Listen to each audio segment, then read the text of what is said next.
हरे कृष्णा। आषाढ़ महीने के शुक्ल पक्ष में पड़ने वाली एकादशी को देवशयनी या हरिशयनी एकादशी कहा जाता है।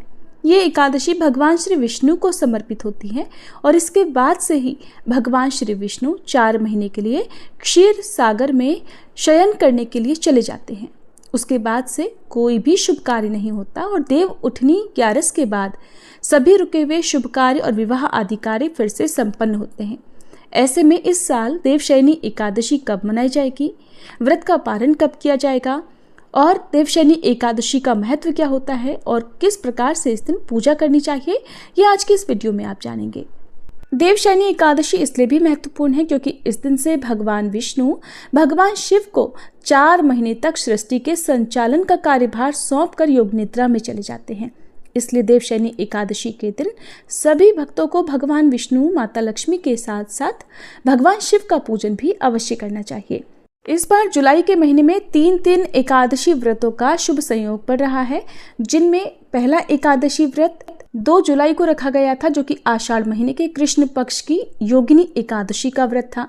अब इस बार उदया तिथि के अनुसार 17 जुलाई को आषाढ़ शुक्ल पक्ष की देवशयनी एकादशी का उपवास रखा जाएगा और 31 जुलाई को सावन महीने के कृष्ण पक्ष की कामिका एकादशी का व्रत रहेगा। इस दिन भगवान विष्णु की विधि विधान से पूजा करके एक खास मंत्र का जाप करके भगवान विष्णु को शयन कराया जाता है। मंत्र है सुप्ते त्वयि जगन्नाथ जगत सुप्तम भवेदिदम विबुद्धे त्वयि बुद्धम च जगत सर्वम चराचरम। अर्थात हे प्रभु, आपके जागने से पूरी सृष्टि जग जाती है और आपके सोने से पूरी सृष्टि चर और अचर सो जाते हैं। प्रभु, आपकी ही कृपा से ये सृष्टि सोती और जागती है। प्रभु, आप अपनी कृपा हम सब पर बनाए रखें।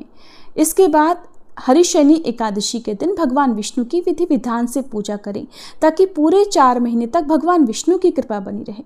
इसके लिए देवशयनी एकादशी के दिन एक चौकी पर लाल या पीला वस्त्र बिछाकर भगवान विष्णु की मूर्ति या तस्वीर रखकर दीप जलाएं।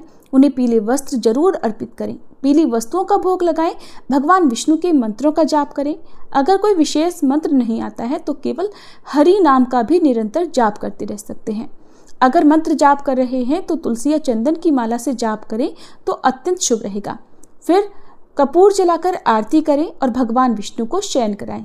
जिन्होंने भी भगवान विष्णु को अपने घर के मंदिर में शयन कराया है, उन्हें 4 महीने तक भगवान विष्णु की इसी शयन मुद्रा की पूजा करनी चाहिए।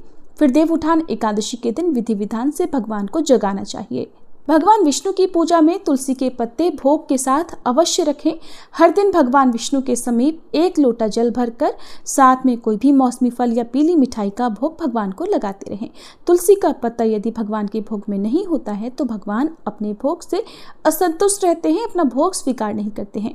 यदि आपके पास कोई भी फल, मिठाई या सात्विक भोजन नहीं है, ऐसे में आप केवल तुलसी का पत्ता भगवान के समक्ष रख दें तो भगवान उसी को बहुत प्रसन्नता से स्वीकार करके अपने भक्तों की मनोकामनाएं पूरी करते हैं। इस बार एकादशी की तिथि 16 जुलाई मंगलवार की रात 8:35 से शुरू होगी और 17 जुलाई बुधवार की रात 9:03 पर एकादशी की तिथि समाप्त होगी। इसलिए उदया तिथि के अनुसार इस बार 17 जुलाई बुधवार को ही देवशयनी एकादशी का व्रत रहेगा। सभी गृहस्थ जन या वैष्णव जन केवल इसी एक दिन उपवास रखेंगे। दशमी तिथि के नियमों का पालन 16 जुलाई को करते हुए तुलसी के पत्ते भी दशमी तिथि को ही तोड़ कर रख लेने चाहिए। 17 जुलाई बुधवार को सूर्योदय सुबह 5:55 पर होगा, सूर्यास्त शाम 7:10 पर होगा।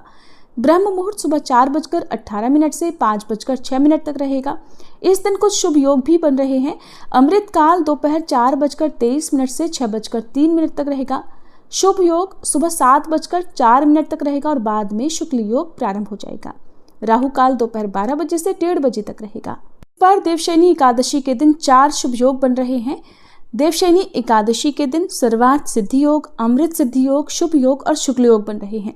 ये सभी योग पूजा पाठ करने के लिए या शुभ कार्यों को करने के लिए बहुत ही अच्छे माने जाते हैं। व्रत के दिन अनुराधा नक्षत्र और पारण वाले दिन ज्येष्ठा नक्षत्र भी रहेगा। 17 जुलाई से ही चातुर्मास प्रारंभ हो जाएगा। चातुर्मास का जो महीना होता है वो पूजा पाठ करने के लिए बहुत ही शुभ माना जाता है। द्वादशी तिथि प्रारंभ होगी 17 जुलाई बुधवार की रात 9:04 से।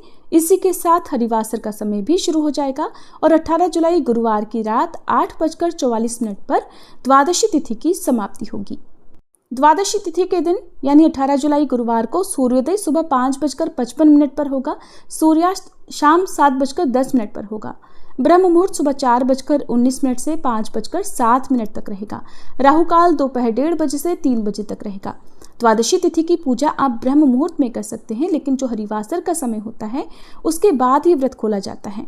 तो 18 जुलाई गुरुवार को सुबह 3 बजे तक हरिवासर का समय समाप्त हो जाएगा, क्योंकि मान्यताओं के अनुसार हरिवासर के समय एकादशी का व्रत नहीं खोला जाता है। हमेशा सूर्योदय के बाद ही एकादशी का व्रत खोलना चाहिए। एकादशी व्रत खोलने से पहले आप भगवान विष्णु का विधि विधान से पूजन करें और अपनी सामर्थ्य के अनुसार दान दक्षिणा किसी योग्य व्यक्ति को दें। गुरुवार के दिन सुबह 5:55 से 8:50 के बीच में आप अपने एकादशी व्रत का पारण कर सकते हैं, यानी कि उपवास खोल सकते हैं। उपवास हमेशा तुलसी पत्र और जल से खोलना चाहिए। पंचामृत से, मौसमी फलों से, फलों के जूस से या फिर सात्विक भोजन से और चावल से भी आप एकादशी व्रत का पारण कर सकते हैं। जो लोग पारण वाले दिन गुरुवार का उपवास भी रखना चाहते हो, उन्हें सुबह की पूजा करने के बाद केवल तुलसी पत्र और जल से या मौसमी फलों से अपने व्रत का पारण कर दूसरा उपवास प्रारंभ करना चाहिए। ये थी आज की वीडियो। उम्मीद है जानकारी आपको पसंद आई होगी।